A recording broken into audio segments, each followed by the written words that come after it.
Yes, y'all. Welcome into another fantastic Saturday episode of the Dumb Mars Podcast, episode 162.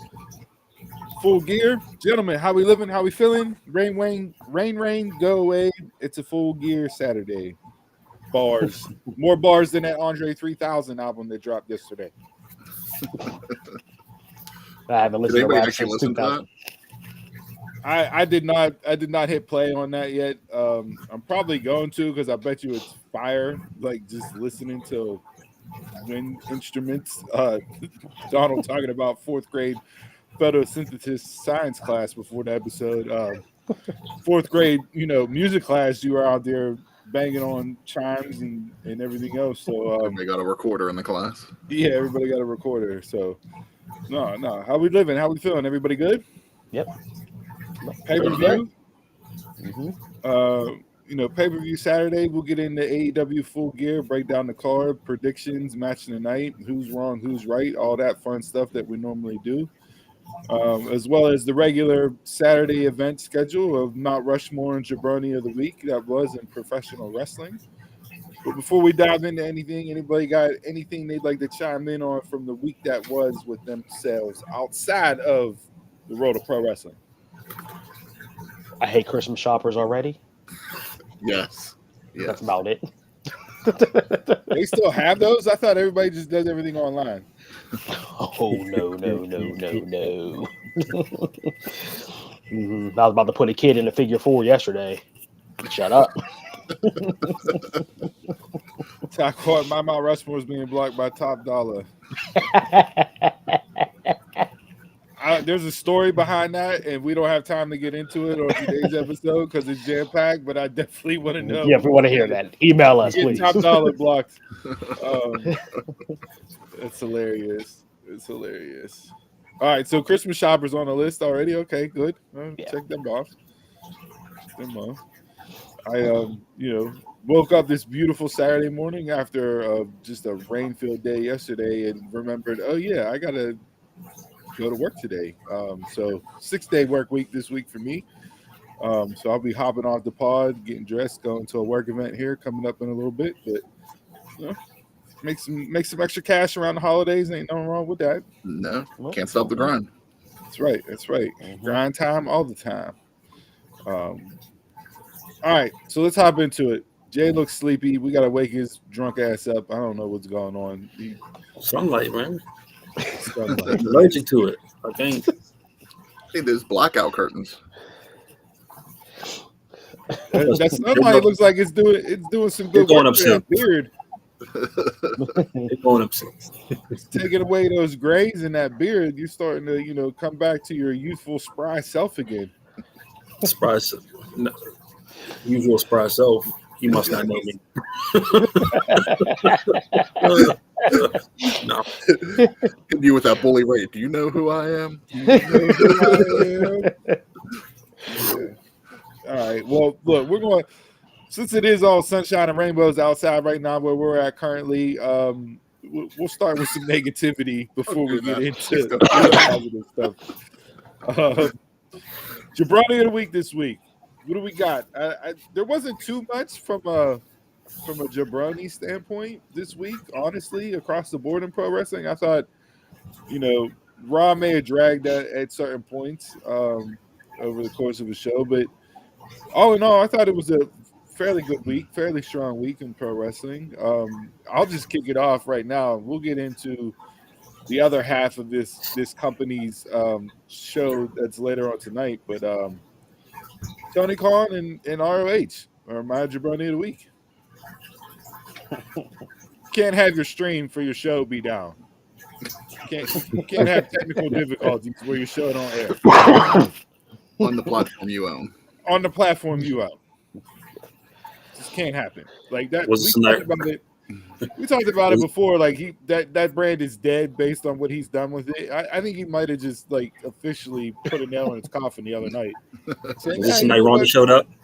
No, that was last night after. Okay. After. Yeah, no. You can't own the tech, own the company, pay the wrestlers, everybody, camera crew, staff, production, trucks, everything. probably got a satellite or two up in space, and you can't get this show to air. Honestly, I thought whenever you sent that, I was like, oh, are they doing something? Is this a work that they're doing something on Ring of Honor that maybe for the show, and then they're going to give it to everybody for free? And no, it didn't work out that way. No, of course not. No, they just suckered you behind the paywall. Yeah. Not in this day and age, agreed. No way.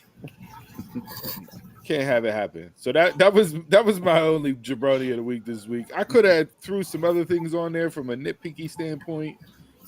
Maybe a couple booking decisions I would have liked to have seen gone differently during the week.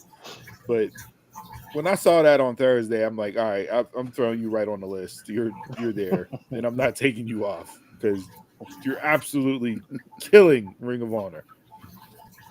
Yeah, it's not getting better. No, how does that happen? And I think they know that this is a dying brand right now because we talked about a couple weeks ago. They're giving the next pay-per-view Final Battle on Honor Club. So if you pay the $10 on Honor Club, you get the pay-per-view, which they haven't done before. So I think they just want to get people's eyes on the product. Terrible. Yeah. Yeah. So that was my jabroni, one and only for this week. Nothing too bad, but you can't. That can't happen. That's like an NWA move. That's old LOL TNA days. Yeah. I'll put TK on there for Collision. Just making it a Saturday TV show when you know you're running Saturday pay-per-views throughout the year, and you're gonna have to move it every time. So now, was that his? You think that was his doing of picking that night, or that was Warner Brother going to him? Hey, this is the time slot we want. We'll get you, pay you X, put on an additional 2 hours, and we don't care what the ratings are. We just want something in that time slot. What for Collision? Yeah. No, he would have to move it regardless. This is their first Saturday pay-per-view in a bit. They've been running Sunday lately. Mm. So like they were kind of like, I think for like All Out, like they were doing the same arena, so Collision and the pay-per-view the next night. Mm. Makes sense. It's a lot of wrestling, but yeah, why is this show on a Saturday? I don't know why they want to back. Is it just like the arena booking couldn't get it on a Sunday or what? It threw me all off. I'm like, I woke up this morning excited to talk about it and break it down, but I'm like, oh shit, it's actually on tonight and not tomorrow. Mm-hmm. Like different for AEW. Yeah. If they would trim the cards down a little bit, they would trim the cards down a little bit. You could do Collision almost like the halftime heat, like the Sunday night heat. No, don't do that. Don't do that. Collision's better than that. Let's not go full WWE playbook. You already got enough of their stars rolling around the ring right now. We don't need to. I mean, you're already running 0 hour like a free show. I mean, you could just do that as Todd Pettengill out there commentating and announcing in your house AEW. Like, I don't need that. Well, you just put that out in the universe, so I did. Absolutely did.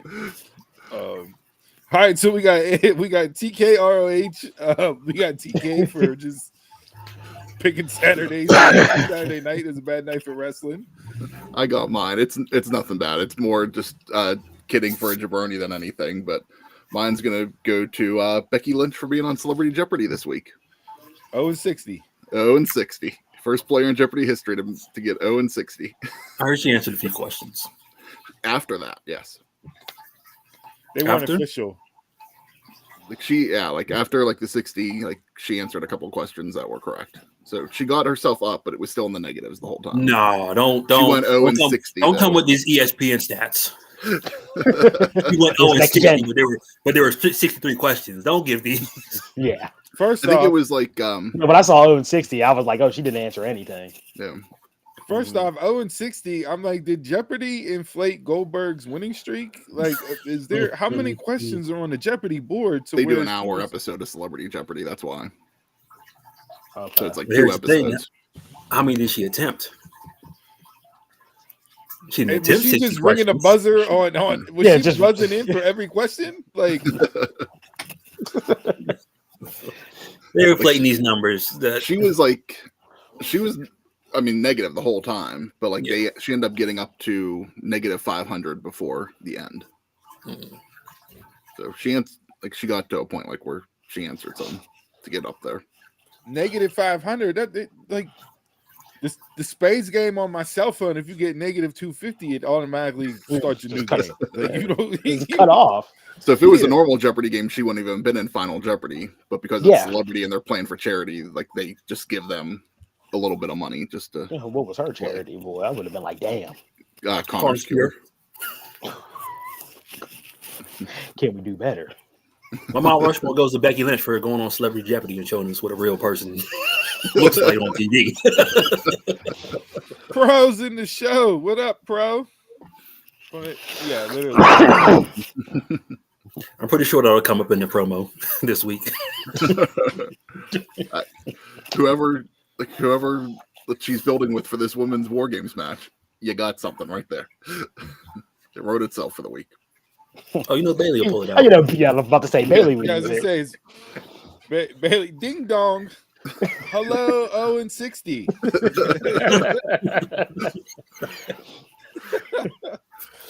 Oh, well, hey, I mean, shout out to Becky for getting out there and not worrying about making a fool out of herself on national television. It's just like The Simpsons. At least you tried.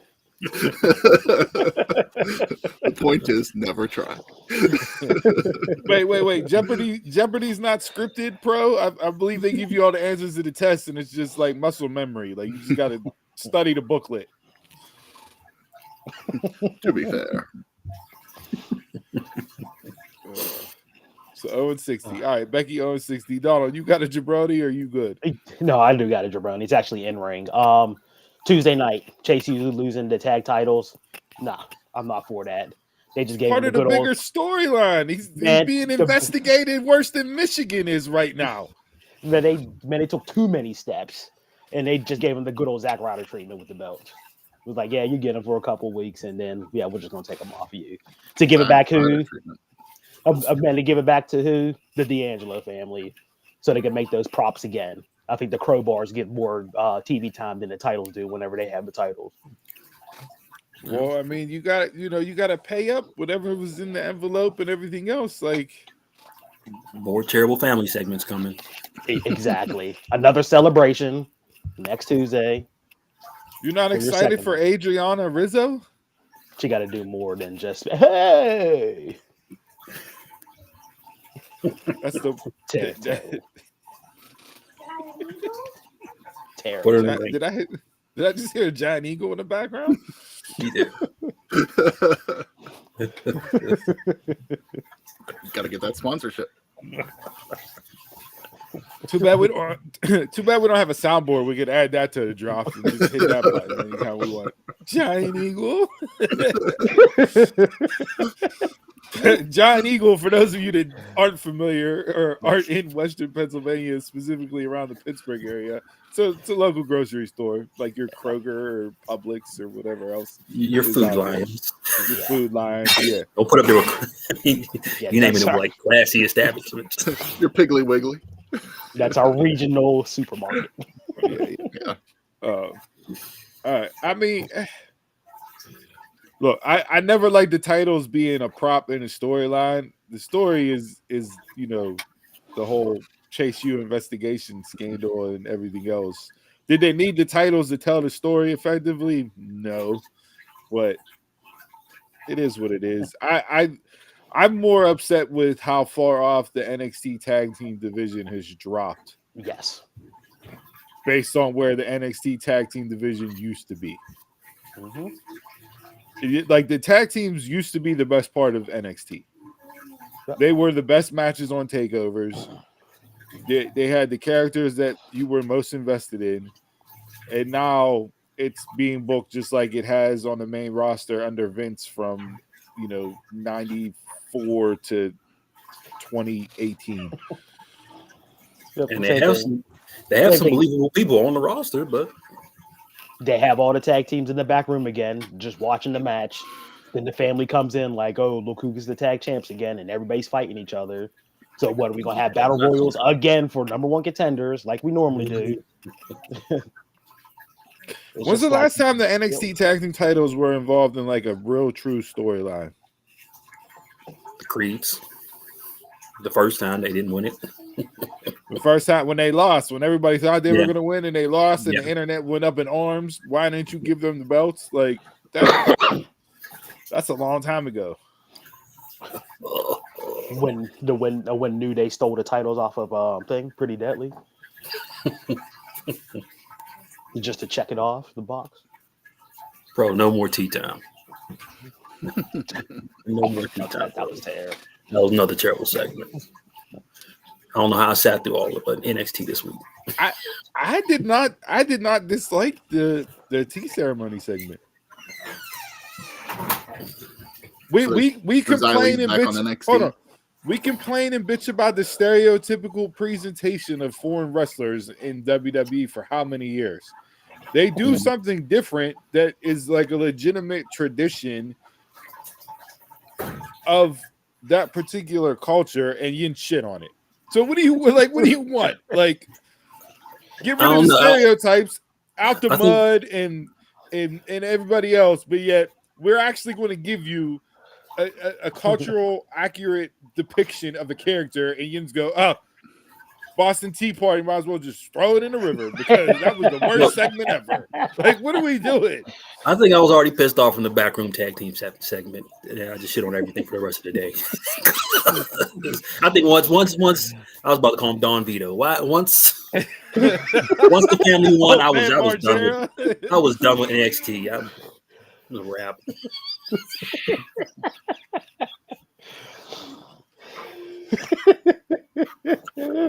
I'm not defending it. I'm just giving the other side of the coin where it's like, we asked for better presentation on stuff, and then they give you something that's different and actually present the character in a true light, and you guys just crap all over it, talking about it was the worst shit ever. I mean, was it the best part of the show? No, but did it make me want to turn off the show? No. And then they doing all this storyline and everything just to have the match next week and not a deadline.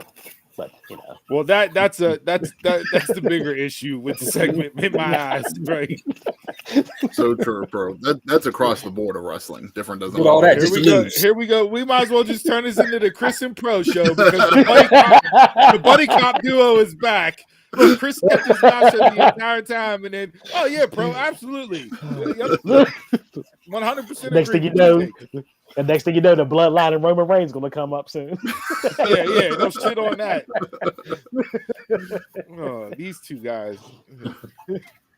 Yeah, the other guys. It's what you and Pro are. All right, enough of the jabroni stuff. Let's get into positivity of the week before we break down this pay-per-view, because there's a lot of good stuff that happened in pro wrestling this week. Like I said, I was maybe not the best week of pro wrestling, but there was more good than bad in my estimation, in ring wise and so on and so forth. Since I went first with jabroni, I'll just keep the ball rolling going first. And I think, Chris, you said yours can kind of bleed into the prediction for the pay-per-view itself, so we'll leave you last down there. But mine, Will Ospreay and the walking weapon Josh Alexander from Impact. If you haven't seen the match, go on their YouTube channel. The full match is up there in its entirety. It's about 23-24 minutes long, and it delivered like those two know how to deliver.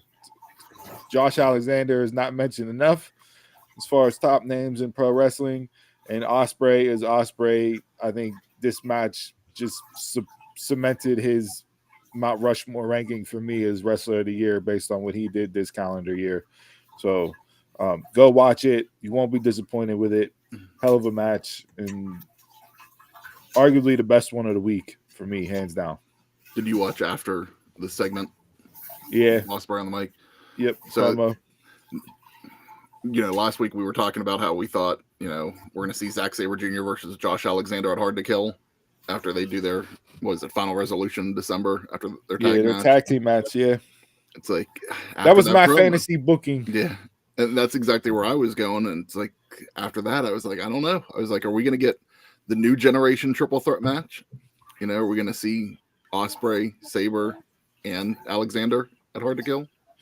I wouldn't even be mad if they just ran it back with Ospreay and Alexander again. Yeah, give them actual some legit time on a pay-per-view for it. I mean, you gave them 23 on a TV episode, and I was blown away by it. You give them 30 on a pay-per-view. I mean, the counter moves in that match, Alexander had probably one of the best counters to a move I've seen in recent memory in pro wrestling. When Ospreay put him up for the not the hidden blade, the other one that he does, where he flips him up like the power bomb and then kind of twists him down like Crossroads. But he flipped Alexander up, and Alexander rolled off the back and immediately flipped it into a spinning pile driver. And just the motion of it and how they pulled it off, it was insane. First said Tiger Driver. Yeah.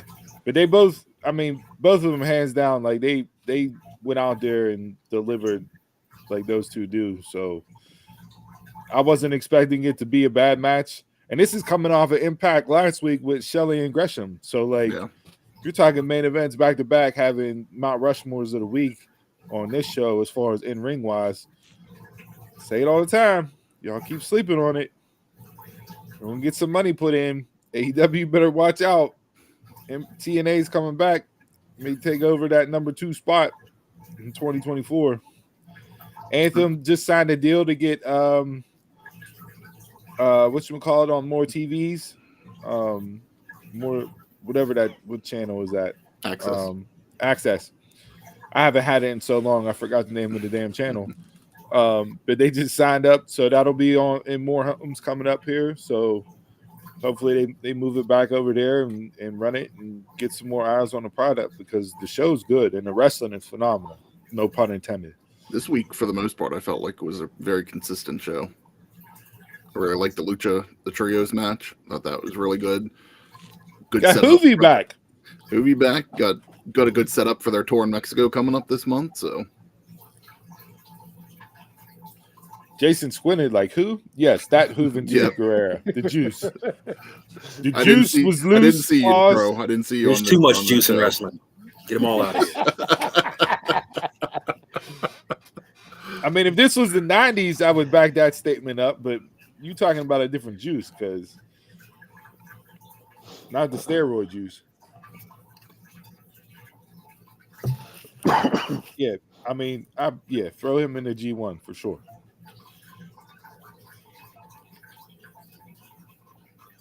His run, I told you, his run with the title, he was top 3 in the world for me at that time. So, Jason's not going to like this comment.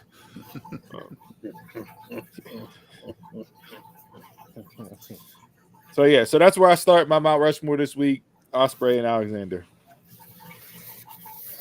It's a good one. Jay? I just added one, so I'm gonna go first. I'm gonna go Tozawa.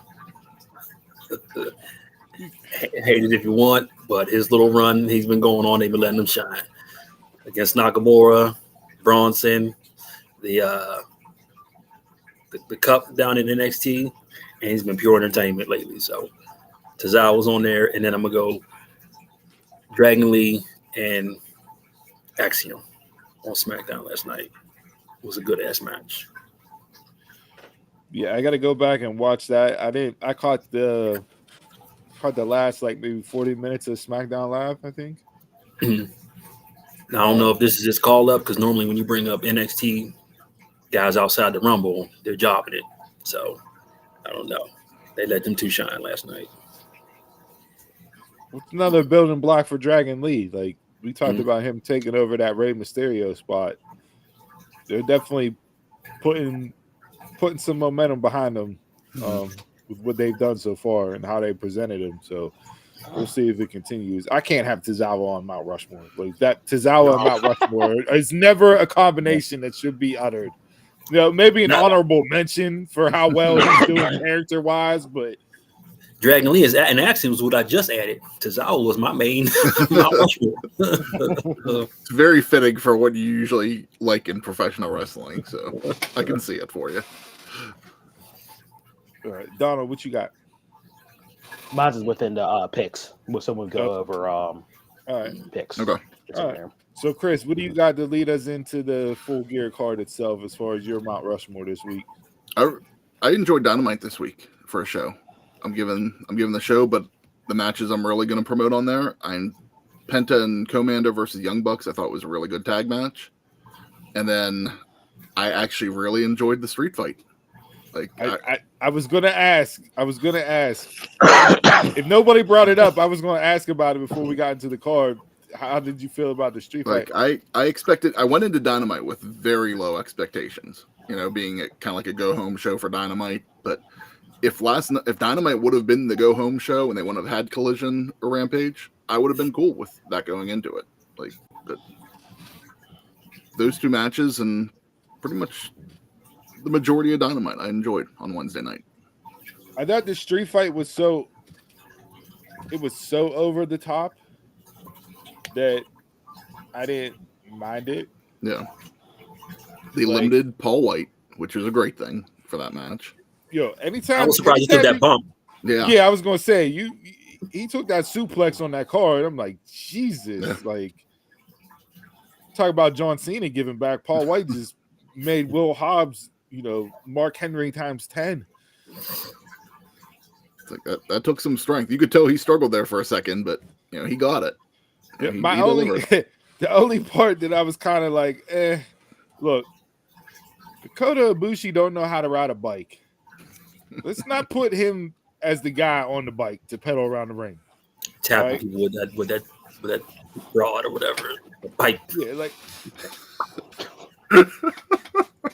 it was like he was playing Paperboy on Nintendo and missed the houses and tried to go back to throw the papers back at the houses he missed. Just that clothesline though from Cage was just disrespectful as all hell. So Omega getting Cage up too. That was pretty impressive.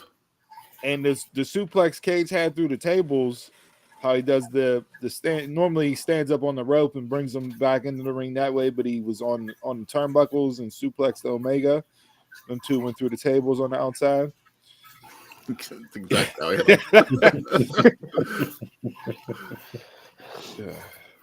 Yeah. No, it was. I mean, I'm not familiar with the game itself. So everything that I saw from fans of the game, they said that as far as like how they had the setup and what was out there and everything else, like led into the game itself. So that's how we had a street too much. Too much. It was too much like Persona 5 and that stuff. As soon as Paul White came out in the suit, I turned the shit off. I'm not watching. I saw someone put whenever the four of them were outside walking with the suit, they how the internet does their thing. To go, I'm going to tell my kids this was Evolution. Wait, so you partnered with Persona? That was Persona 5. They were basing it off of.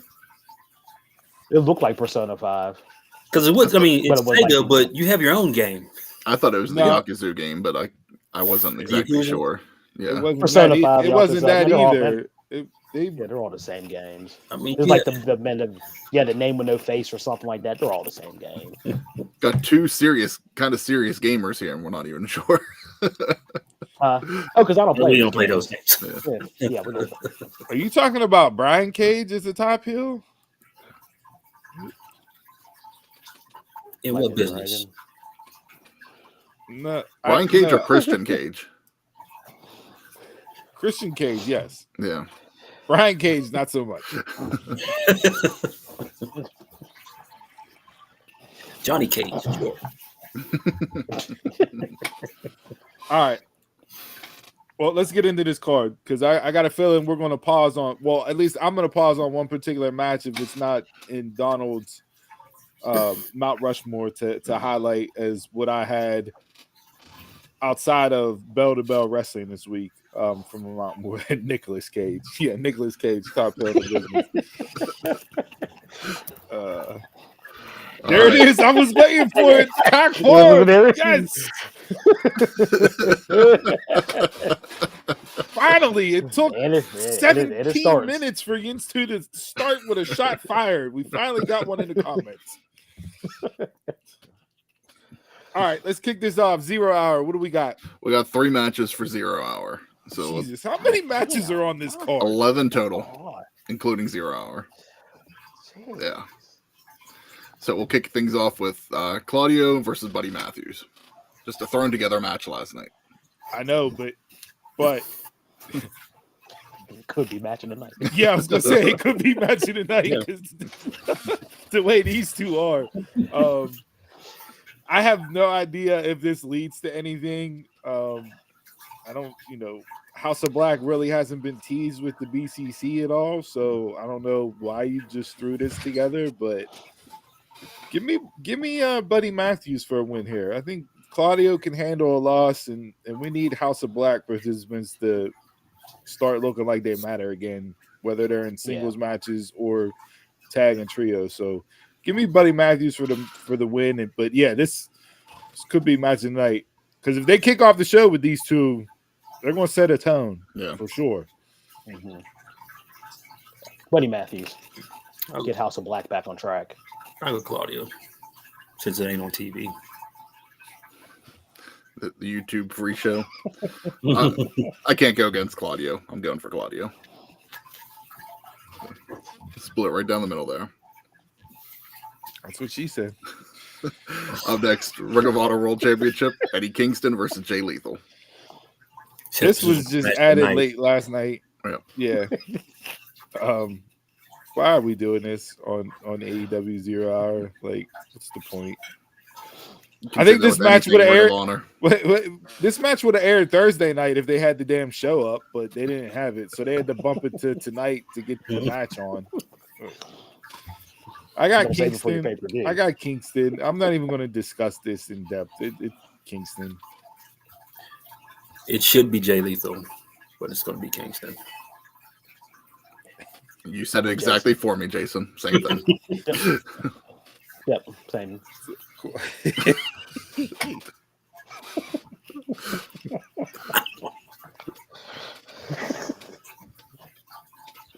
Did that match actually air? Pro Ring of Honor wasn't up. If nobody saw it, hey, if a tree fell in the woods, did anybody hear it? If nobody watched the show because it wasn't on, the show actually happened. Yep. Tune in this week. Tune in tonight. All right, what's next? All right, final match of 0 Hour, the Ring of Honor Tag Team Championship, MJF and Samoa Joe versus the Guns. I really liked how they ended. Yeah. Did you miss this last night? Who has the belts? MJF technically has MJF. And Cole. Yeah. But he needed a partner. So Samoa Joe's his partner. Did you not watch all 3 hours of Collision and Rampage last night to catch the? I didn't watch any AEW last night. 3.5 if you watch Countdown afterwards. That's why that's going to see on my DVR. That stupid shit. Comes up as an episode. I'm like, I like how they finally, capitalized on it. MJF making a deal with Samoa Joe, leading to a future title shot. This and that. Joe and MJF will win this. The Guns aren't going to beat them for the belts. So storyline that actually paid off. Would you say? Said Joe's essentially Piper Niven. No, we're not going to do that to Joe. You just gonna stop. We're not going to do that to Joe. Now he's officially a Ring of Honor Tag Team Champion. Okay. Can they coexist? Taekwon, sometimes you got to do things to get what you want. You vacated your title to be a tag team champion. No, he vacated his title to provide protection for the guy whose belt that he wants to take. He doesn't want to. I mean, you can take a belt off anybody. You got to protect the guy with it now. Part of the story. That's a whole other conversation. The story. I go with the Guns. I'm tired of MJF with these tag titles. Who takes the pin? Who gives a damn? Just get the belts off. Joe and MJF are not taking a pin. Either one. Neither one. Joe's going to choke both of them out just to put more fear in MJF. He's going to pull a Draymond Green and have both guns. Drag them both in the ring. I love Joe's response to that. Did you see Joe's response to the Draymond Green choke? He said, just let Draymond live. Tremendous. I'm going to go Joe and MJF. All right, Chris. I'm with Donald. I think I want the Guns to take it. You know, it's like I think then it gives you that whole thing of, you know, for later on the night, can MJF hold on to the belt? Of what? Of just Austin Gunn screaming into a microphone? He tried getting heat on Wednesday night and didn't work at all. He wanted everybody and their mother to boo him, and he just walked around the ring, and everybody was dead silent. Like it was the last episode of Sopranos, and the TV just went black. Everybody was just looking at him like, what is this? What happened? He's trying to get heat out there.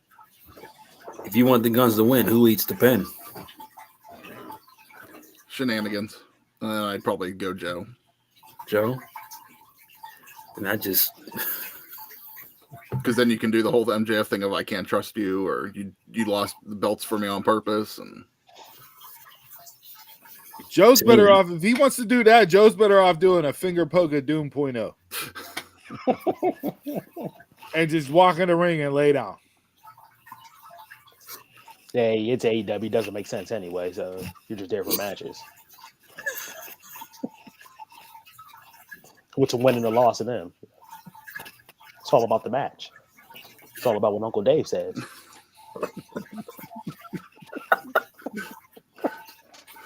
No, that's Jason's fish tank, not his sink. That you hear the soothing sounds of the koi fish in Jason's room right now. Yeah, it is. We give you lifescapes on here. You know?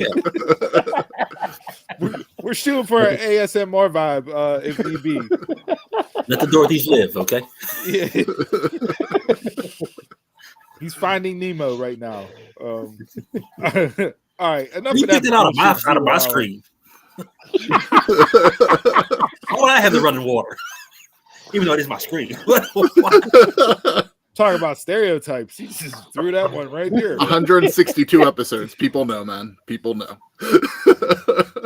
All right, enough of that bullshit pre-show 0 hour. Besides calling my buddy Matthews just because I want to see that match with him too. Like, let's get into this card. Break this down. Let's get into this one first. Get it out of the way. Sting, Darby Allin, Adam Copeland, with Ric Flair, they keep saying, versus Christian Cage, Luchasaurus, and Nick Wayne. If the Hills don't win, it's a farce. Just straight up. Sting is undefeated.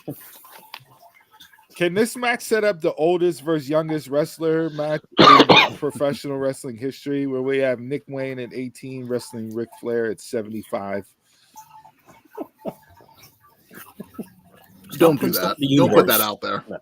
Oh, I did. I purposely did it because this is all leading to Flair getting back in the ring, which I absolutely hate. He's taking a bump. He's going to pass the torch. That's how he passed the torch. Pass the torch. To Nick Wayne? Yeah, to Nick Wayne. To Nick Wayne. It's like when Alfred first future. When Alfred first discovers Bruce. Makes Ric Flair Nick Wayne's butler. There's a character Flair hasn't done in pro wrestling yet. I mean, they send you can have AR Fox. You could have AR Fox play the Morgan Freeman role. You get the whole Batman Begins lineup out there. Give me a bum ass Ric Flair character. That'd be great. What, like bum ass Corbin? Like bum ass Corbin. You fell hard on hard times. So his real life. Don't know anything about it. Real life. Oh, buddy. I gotta pay 5 alimonies. Come on, I need money again. That mushroom infused energy drink must not be selling the way that he thought it would. $25 for what? A 4-pack? I mean, I don't see how the baby faces lose this match, although Christian Cage is by far the most entertaining wrestler of 2023.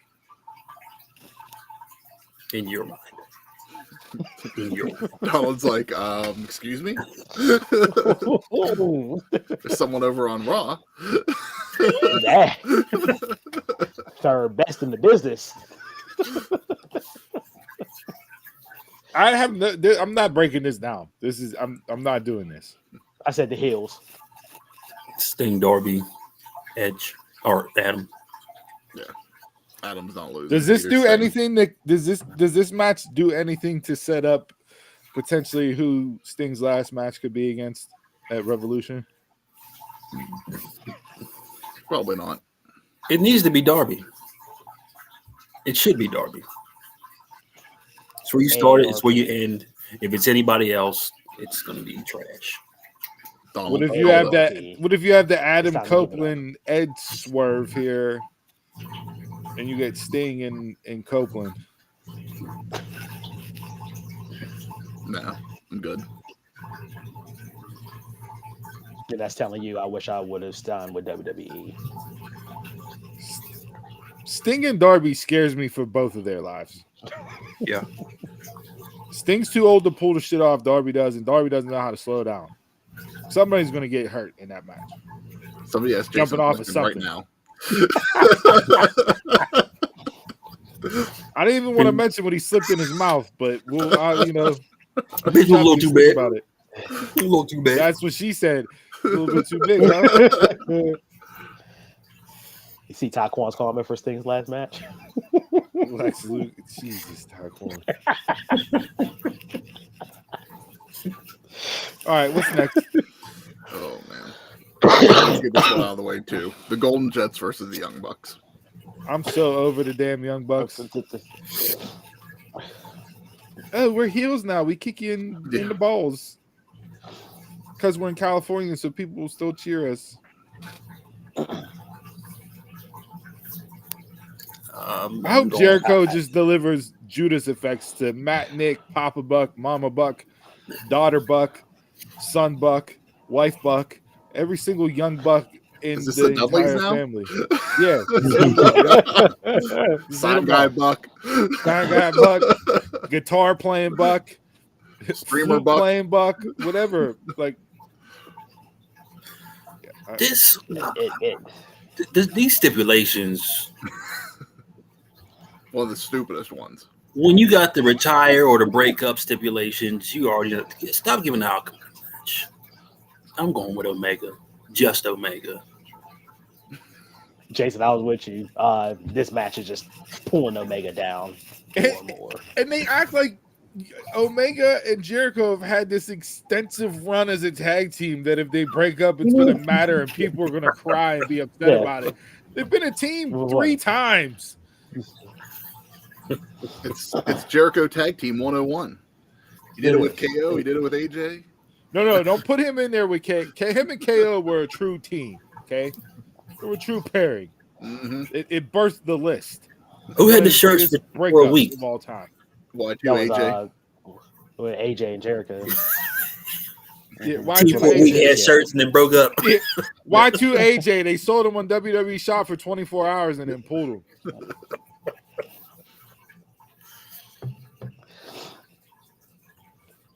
I don't care about the match. I just think it just pulls Omega down even more. He deserves better than these 3. Exactly.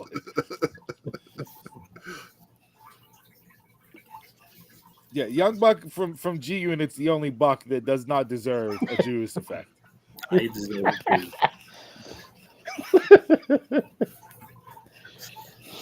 All right, what's next? Can we get a match that I actually care about on this show? Let's see what you think about this one. International Championship, Orange Cassidy versus Moxley. I like the story they're telling with this. I do. I say what you will about Moxley being in the match itself, because I know everybody on this show besides me absolutely hates Jon Moxley. But I like what they're doing. I like the character shift in Orange, changing it up. You can't be the same old Orange Cassidy going up a guy like John Moxley. And I don't like the fact that the belt has flip-flopped due to, Moxley having a concussion and everything else. So who knows if this was the original storyline progression. But I have intrigue in the match. I want to see who wins. They did enough to get me hooked based off of the last couple of weeks with promos and face-to-face. I enjoyed the tag match on Wednesday night that they had. So I'm here for this. I got Cassidy winning as part of his continued progression, and he's had a hell of a 2023. So, yeah, yes. I got Moxley winning. Can't go against Hogan, huh? Huh? No. Mm-mm. And he's just getting the belt back that he lost. Right, you're wrong. Moxley. I'm going with Cassidy. I'll go with Steve on here. I think he needs to continue the story. No pun intended. We want. Anytime you get white versus black, it's never a good thing. So let's next up, the TBS championship: Statlander, Hart, and Sky Blue. This could have potential here. I was going to say potential is the key word with this match because Statlander, I think, is great. Julia Hart has progressed tremendously. And I dig where Sky Blue's at right now. Mm-hmm.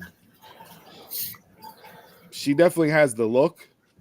We're getting more character out of her. Not sure where it's going because of the mist. And, we saw the long term with Julia Hart when she first got the mist. So where's that going? But you got two heels and a baby face in the champ. So I don't see Statlander losing this, but I would definitely like to see Hart and Sky Blue show up and show out in this match and continue to add them up the ranks in the division because you need more people in the women's division than what they're presently giving us, if you can count it as a true women's division, because of the way AEW has booked women's wrestling this year has been atrocious. Yeah. ROH and AEW wise. Or 7 hours, depending on how you look at it. And still not enough of a women's division. Of course not. But I got Statlander retaining. I would love to see Julia Hart win, but Statlander's going to retain. And I can't take Sky Blue serious right now with the mist in the eye if she's still wearing Scooby-Doo get up. I'm going Hart, pinning Sky Blue. Jason's going for a title change. Okay. I'm with you guys. I see Statlander retaining the title. I don't know. Her run hasn't been too. I mean, it's just What women's wrestler in AEW has had a good run? I mean, when This you just year. took it off Jade, who was. I mean, say what you will about her run, AJ made it into something. So. Yeah, I mean, like, besides Tony Storm's tremendous character work over the last several months, like, from an in-ring booking standpoint, they haven't done anybody any favors this year. No. Even the supposed top stars of the women's division, they've done nothing for. So, Yeah. But I do think this match will be a pleasant surprise on the card and will be better than what people expect it to be. Yes. I hope so. Yeah. All right, up next, we'll go into the ladder match for the AEW Tag Team Championship. Ricky Starks and Big Bill, La Facción, Ingo Bonable, FTR, and Kings of the Black Throne. I'm going with all the gold. I'm going with the factions. All the factions in the black. Prototype, what up, bruh? What's going on, man? Digging what you're doing on the pod. Keep it up. What do we got? Ladder match for the tag titles. So, okay, Kings of the Black Throne. Is that just Malachi and Brody? Brody. And Brody? Yeah. Yeah, that's it. Yeah. Okay. House of Black overall. So you just can't be House of Black. No, apparently No. not. No, because there's not a third. Yeah. That was When, their, they're, that when was, they're a trios, it's House of Black. I mean, the New Day's the New Full Day. house. Okay. With the I'm gonna go with differentiate. Because I'm gonna go with the Kings of the Black Throne, minus Buddy Matthews. Put that in. I'm gonna go with Ricky Starks and Big Bill to retain. Like where they're going. I'm with you, Dom. I don't see a title change here. Starks and Bill retain.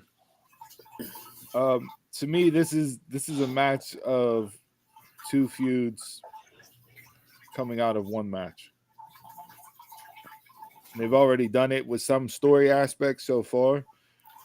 First off, the fact that we talk about NXT just making a mockery of their tag team division recently in WWE.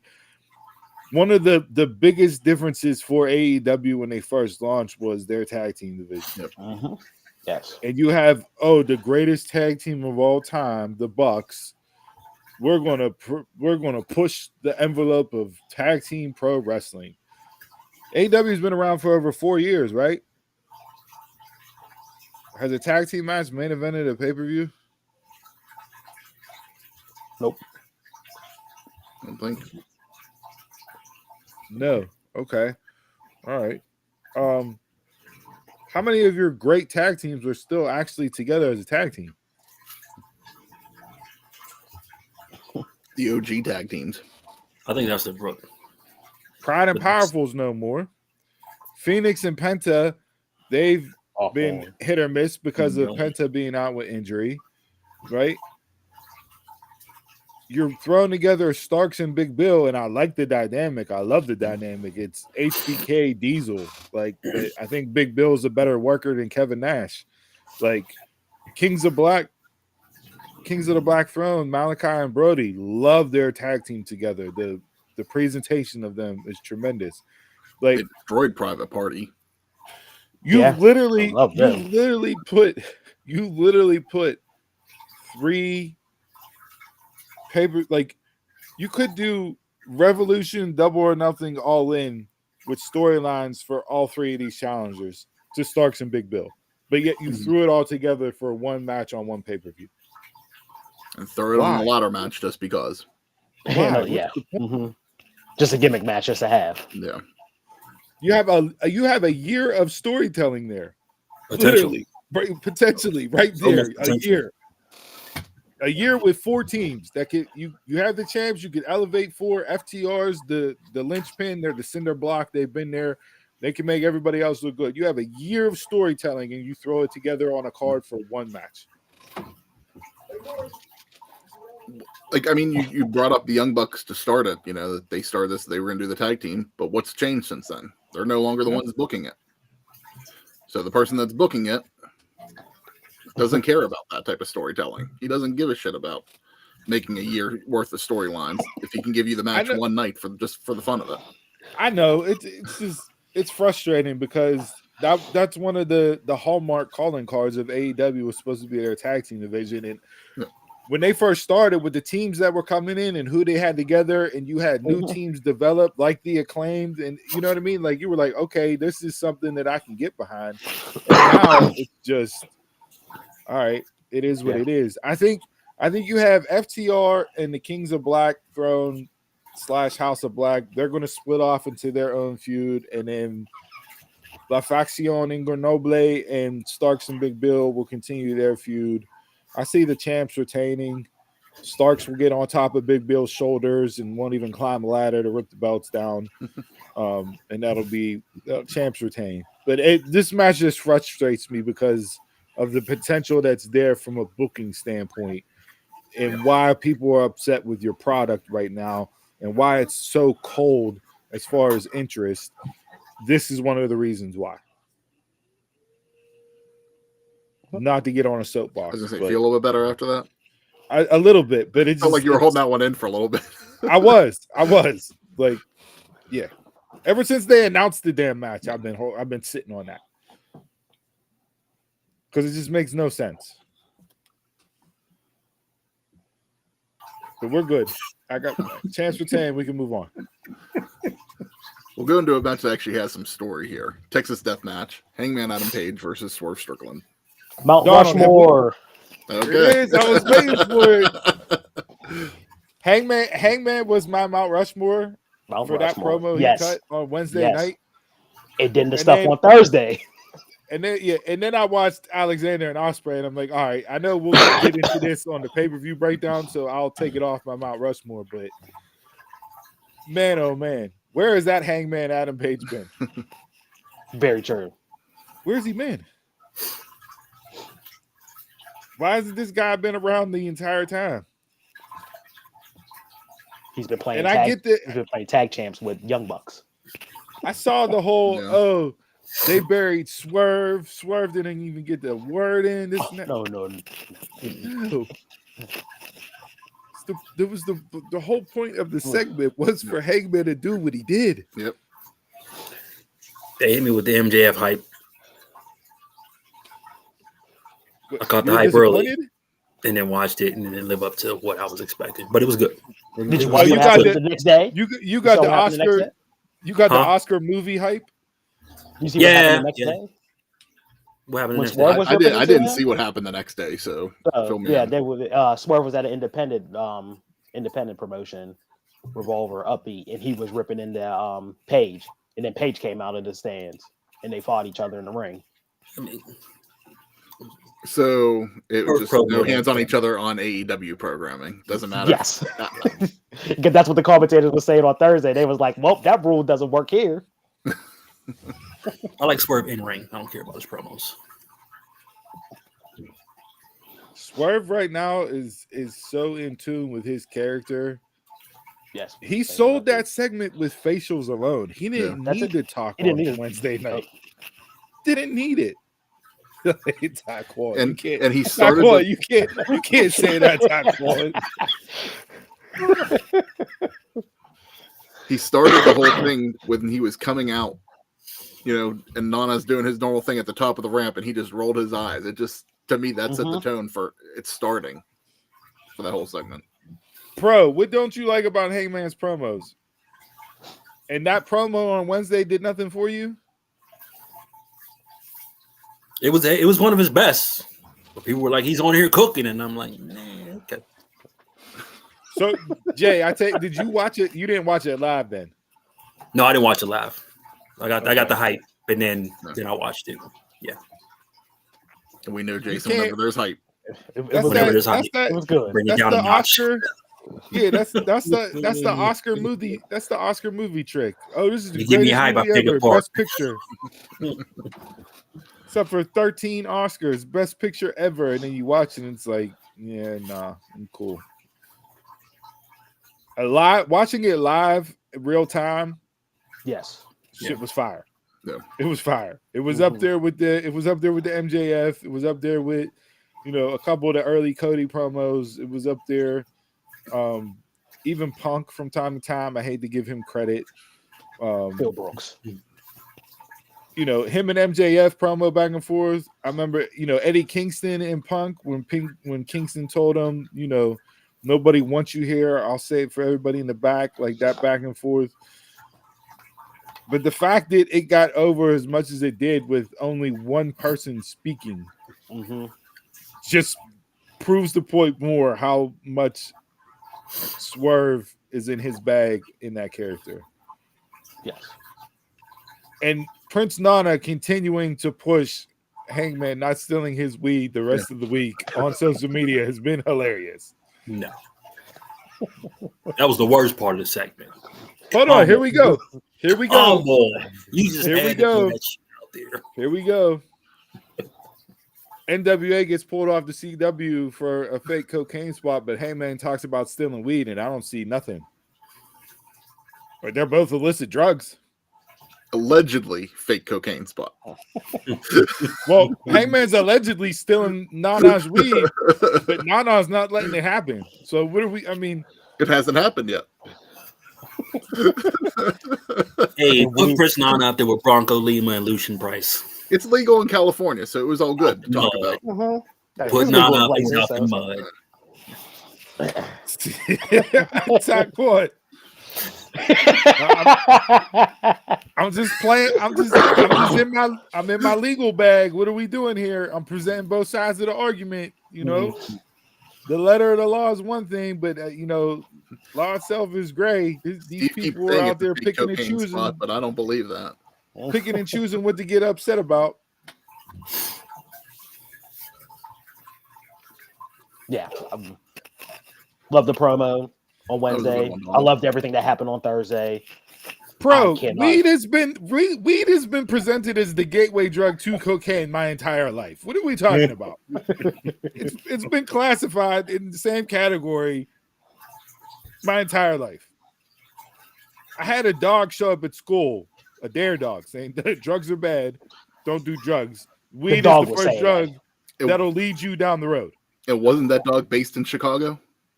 Yes, it was. So, Pro should have known. McGruff, Chicago, Illinois. 60652. Was a grime dog. Dare's a lion. Get your programs right. You can tell we paid attention to the program.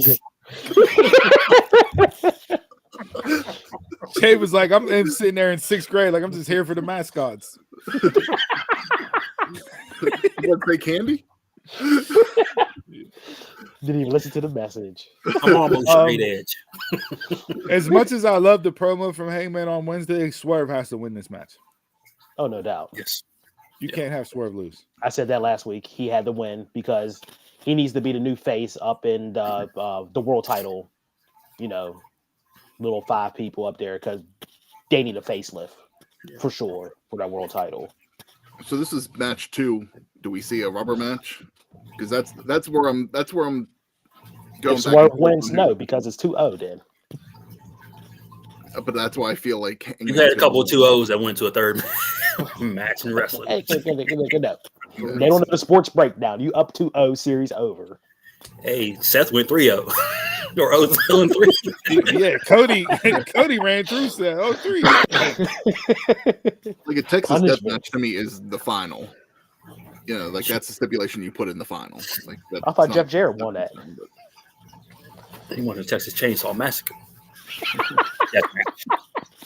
I forgot that happened this year. I bleeped that shit out. Is he gonna present that belt? Right. But I need Swerve. 100% Swerve. Only reason I'm watching AEW is because of that guy. If Claudio and Matthews aren't match of the night, this is match of the night. Yeah, these two are going to cook. Yes. Yeah. I want Swerve to win. He should win. I just keep thinking they're going to give it to Hangman, though. And then we're going to get a third match out of this.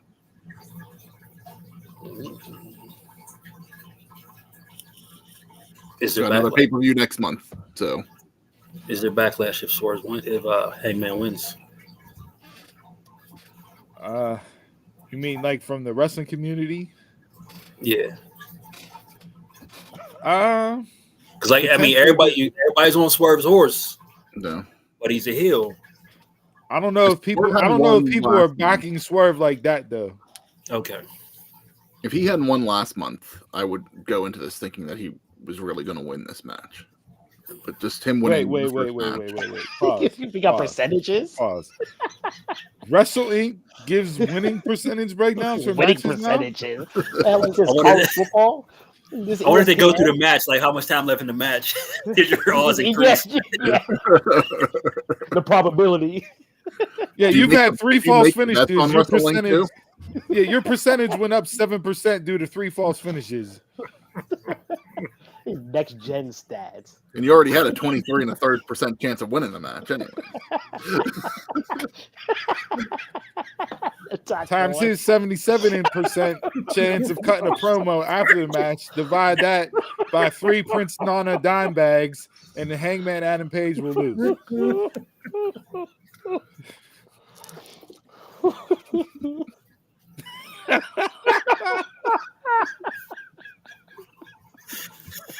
We might as well just wrap up the show right here. That's the walk-off comment right there.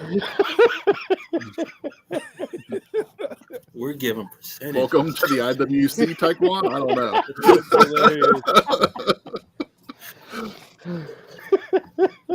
know. can't believe they.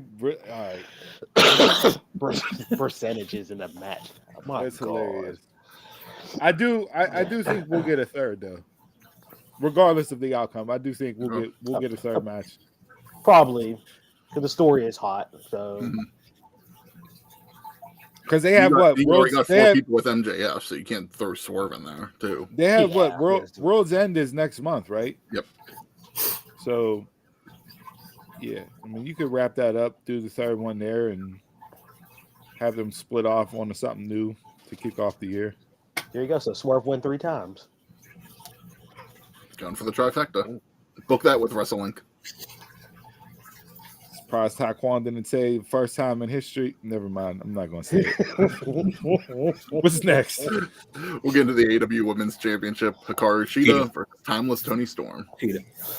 If they make Shida drop the belt, If you do anything else, to yeah, Tony you're Storm, doing just so disservice they to can everybody. use this to get Mariah May over as a character and an up and coming star in the women's division, like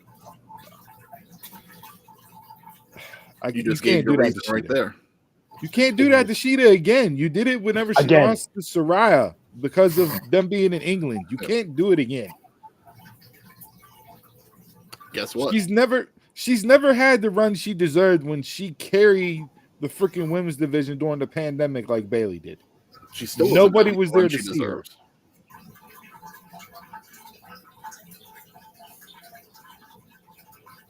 And then I saw the whole time the Tony Storm Mariah May angle is based on like some 1950s movie, blah, blah, blah. I'm like, oh, it's Mickey James and Trish Stratus all over again. Why are you trying to sound smarter than what you really are? Yeah. They're rerunning the same damn angle. What are we talking about? Mm-hmm. As of right now, yes. Just in a black and I will white filter. Yeah. I did like the segment on Wednesday night, though. Yeah. Like, from a character standpoint, as much as Swerve is in his bag, Tony Storm, She is. we still don't know what the actual provocation was for her The to change. switch over into this character, but I'm glad we're here with it because she's entertaining every time she's on my screen.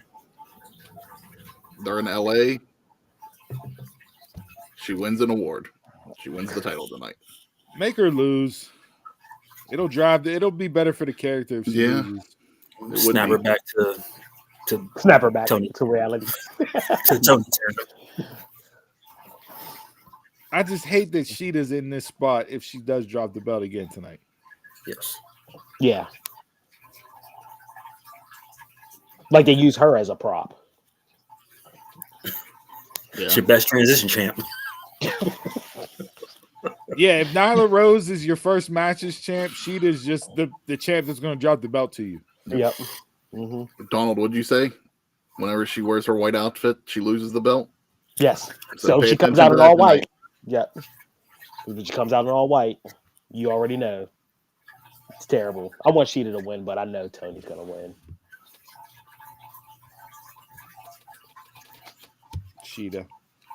All right. Last match, finally. AEW World Championship. MJF, Jay White. I want Jay White to win, but the story isn't set up that way right now. There's so many stories going on. You got too so many targets on it. Yeah. Look, put it to you this way: if MJF goes down with with an injury, AEW is super fucked because they have no other stories going except for the 10 people that are taking aim at MJF Thanos. And, That's MJF what he is is. now with He's an MJF. injury. They have a tournament, and Thanos. Moxley wins the title again. It's and all these Swerve and Avengers Hang. The coming Swerve and after him. Hangman's the only one that has a story. Everybody else don't. Yeah. Like you said, the lottery system, fantasy draft. Just pull the leather. 2 wrestlers come out. That's who's fighting. Too many stories with one person, pro. Yes. You got like 5 with MJF right now. He is 77. He is people in AEW Mexico that are challenging him for the title that he doesn't know about yet. So who we all have? Joe. I want Jay White Jay. because just I how want Jay. great. Listen, Jay with this belt run, you can Hilarious. say that it's stupid, but I've enjoyed it. I think it's been hilarious. The cardboard cutout, them adding the belt to the cardboard cutout has been hilarious. Like, and I mean, Jay was speaking truth the other night on the microphone. You're not the villain. You're not the hero, Max. You're the villain. You've always been the bad guy. Mhm. So when's it going to turn around when MJF just goes back to his old self again? Yep. I want Jay. I really want him to be the champ after this, but I'm thinking MJF, they might keep the title on him just for negotiating. You know, I think that might be Negotiating his contract. Yeah. Or you still think that's a shoot or a work? If you got to put the belt on you, negotiate your contract, you're gone.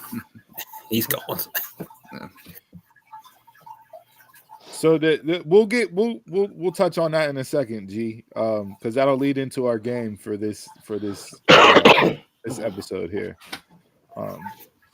So we all got MJF across the board, clean sweep.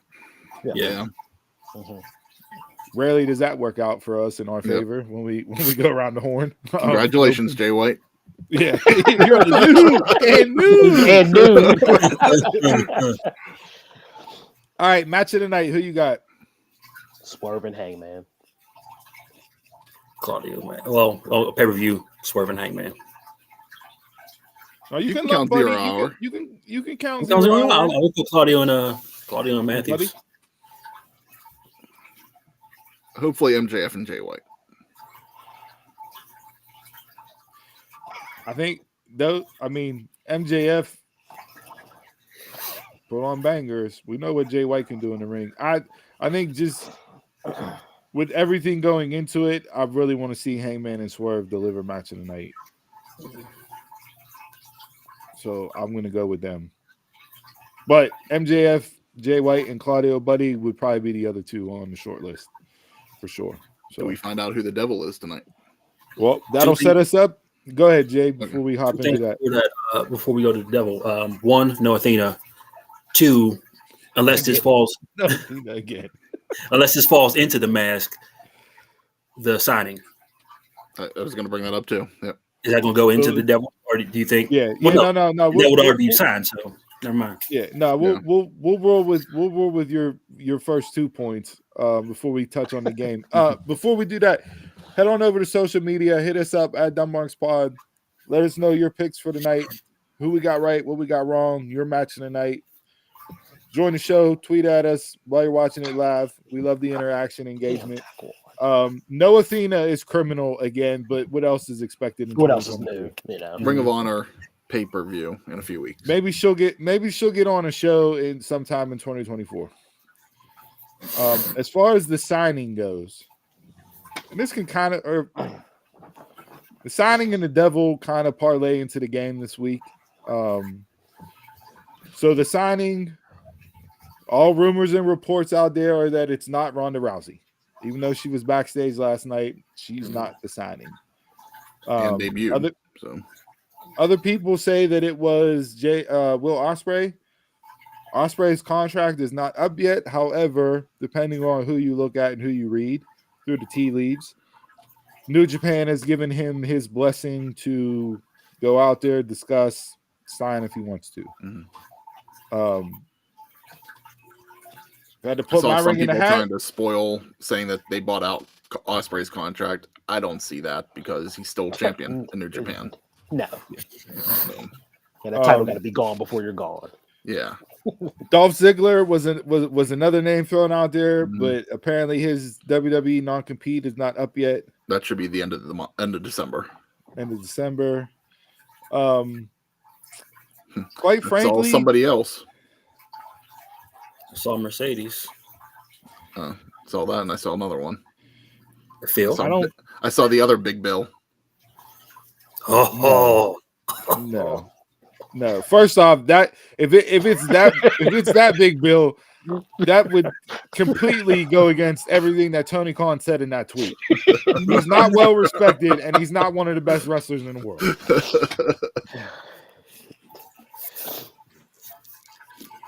I just hit that Jimi Hendrix music. He would have been better off not. He would have been better off not saying anything about the signing and just brought somebody out there. Yes. They don't have to do that all the time. Because this keep shit under wrap and just make it something. Yeah, this overhype, under deliver, it only hurts your company. It makes you look foolish. I hope it's not another Johnny Elite. I'm hoping it is Mercedes. Okay. Everything I want to see her on read, TV again. Everything that I read said that it's not her. I'm not getting like my hopes up for anything specific, but if anything, I'm trying to lower my expectations for this. I was going to say, is there anybody that they could roll out there for this signing that would be satisfactory from an excitement standpoint, or is everybody from the Rolodex mentioned, sans anybody else, just going to be a disappointment? Like, is this the Christian Cage rollout? Is this the Christian Cage rollout where they hyped it up and Paul White said it was the greatest signing ever, and then Christian walked out and everybody turned off their TVs? It's going to be terrible because it's going to be terrible because it's going to be terrible because he mentioned it. Just like you guys said, if he wouldn't have said anything, I would have been content with whatever. But since he mentioned it, it's going to be garbage. Probably the Brooklyn Brawler will come out here, or Repo Man or something like that. You know. Depends where we put this. If they do the signing on 0 hour, it doesn't matter. If they actually have it on the pay-per-view, then it might have some weight. It still don't matter. All right. Does Ospreay get the pop if it was him? Like he's already been in your promotion. Does he get the okay? Yeah. We'll see who the signing is. Obviously, that'll be fodder for next week's show. Leading into our game for this week, supposedly we're going to get the reveal of the Devil tonight as well on the pay-per-view. And that led me to go back into my Rolodex to think of what was the greatest storyline reveal of all time in pro wrestling. It was me all along. Oh, son of a bitch. That's what I need to see with the Devil. What, Vince come out? It was me, Tony. It was me all along. Or even Tony. Unfortunately, JR's not traveling right now, but I just need JR to be there. Just be like, oh, son of a bitch. So you think McMahon is the Ministry of Darkness, the greatest reveal? That's one of my favorites. I look back on. Favorite. I had three immediately pop into mind. Vince was the first one. JR doing the soundtrack for it just helped make that too. Vince was the first one. Hogan being the third man, and then Bully Ray and Aces and Eights. I was thinking that too. Yeah. Because that did shock me. That shocked me. Did that run Mass Mr. America? No. The entire history of Aces and Eights is on Impact's YouTube channel. It's so good. 3 hours, over 3 hours long. It goes from the start of the story till the very end. And I got 15 minutes left. By God, I watched that sumbitch last night, and it's still probably the best story they've done in TNA. Yeah. It was good. It was very good. The swerves, the misdirections, the reveals, just everything. Highs and lows, like it took you on a ride. And when Bully said, I'm the president, and he did what he did, still one of the best.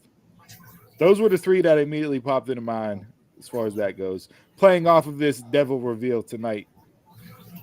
So do you think the Devil gets revealed tonight? I do, but I don't think it's the main Devil. Okay. This week, watching that Aces and Eights thing, that's what this whole Devil thing's kind of reminding me of. And now I'm like looking into the story, like who's there right now that is in plain sight that could be the Devil? Because I think that's the whole thing. It's going to be somebody in plain sight. Aubrey Edwards.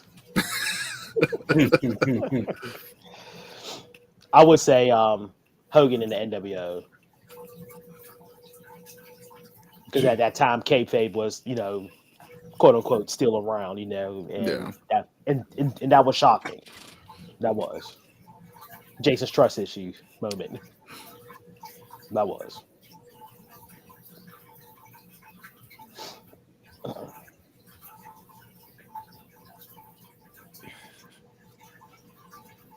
Taquan is on a run of just bad reveals that we can't put up for cancellation of this show. But jeez, man. Since you gave NWO, I'm gonna go with Vince just for entertainment purposes as the greater power. To me, it's because you had a figure there. Like Hogan, it was just like a mystery person. It was like you had a person there, and you were trying to figure out the whole time who off the build and all that, who this is. That's why I'm equating like with the devil. Because you see it in person, you're trying to base off the build who could be on the roster. But yeah, that's why I was going with Vince. Yeah. I think that Aces and Eights storyline was 18 months long.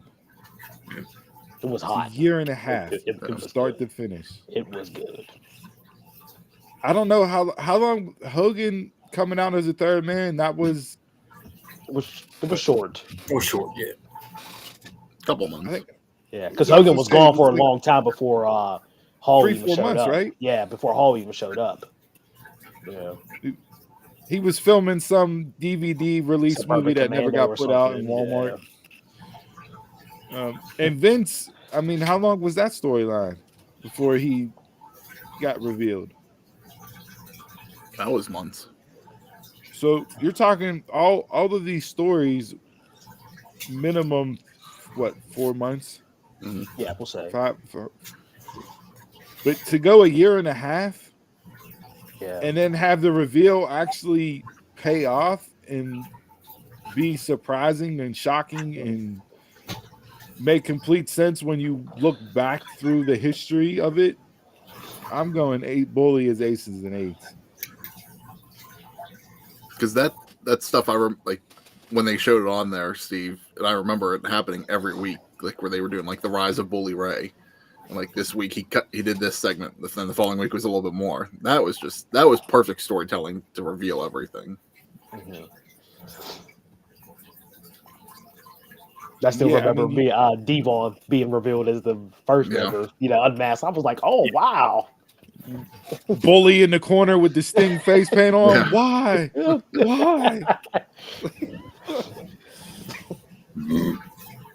And then Devon talking about these guys have had my back since day one. You were in wrestling for 20-some years. What are you talking about? You just met these guys. And then he got Gallus as number 2. Okay. Yeah, D'Lo is the VP to start, right? Yeah. Mike Tenay, when Don Gallo's mask came off, was tremendous. He was like, "Hey, I know that guy." Like,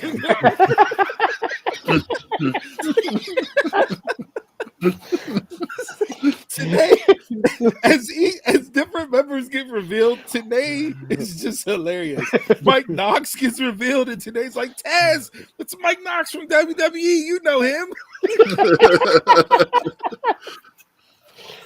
But then whenever Taz was revealed, and then Taz is playing that up on commentary, that laid in a whole other level of storytelling for that. Mm-hmm. Tremendous. At the wedding.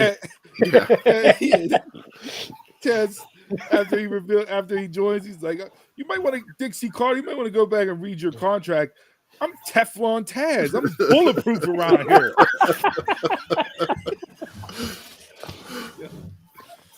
Yeah. Jeez, oh man, you can't. This pro.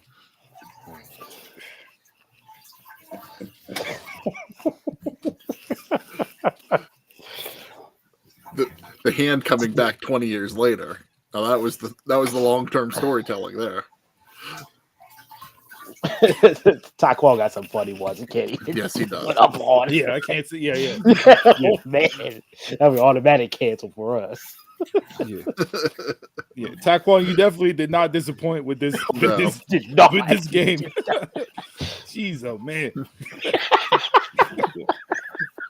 Head over to Twitch if you want to see the comments.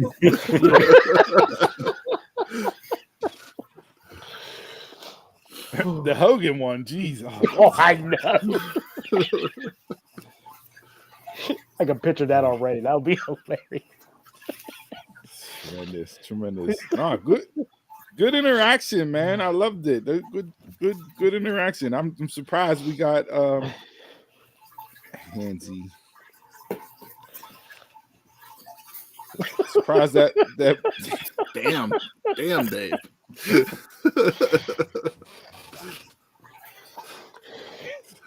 Yo, you pulling a Snitsky line. All right. Tune in to Full Gear tonight.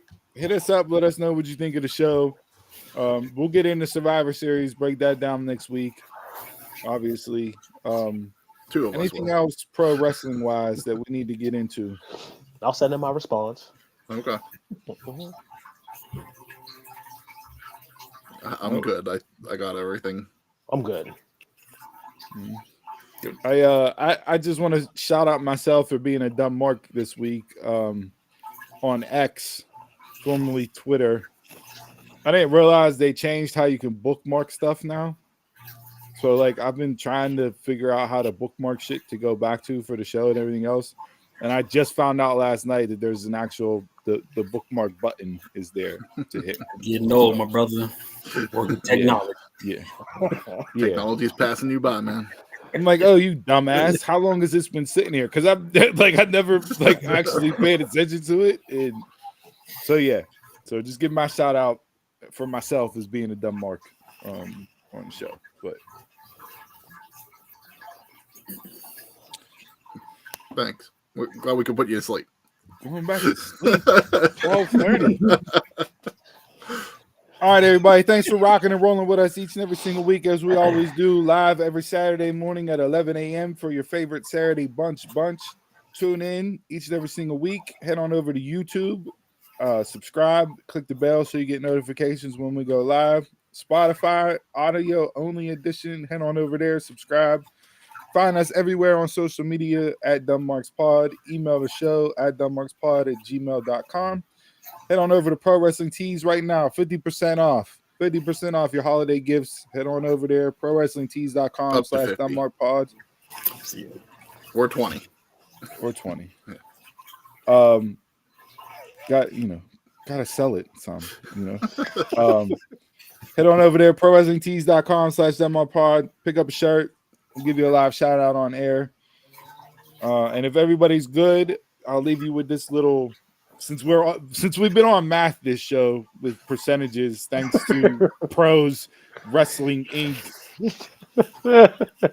fucking winning percentage calculator they put in. The over under somebody's going to win. A little positivity for your week to start on Monday. On the days you only have 40% and you give 40%, you gave 100%. On the days you only have 40% and you give 40%, you gave 100%. Let that one sink in and marinate for you. Until next time, I'm a Mark, you're a Mark, tell Mark. Y'all can catch us around the way.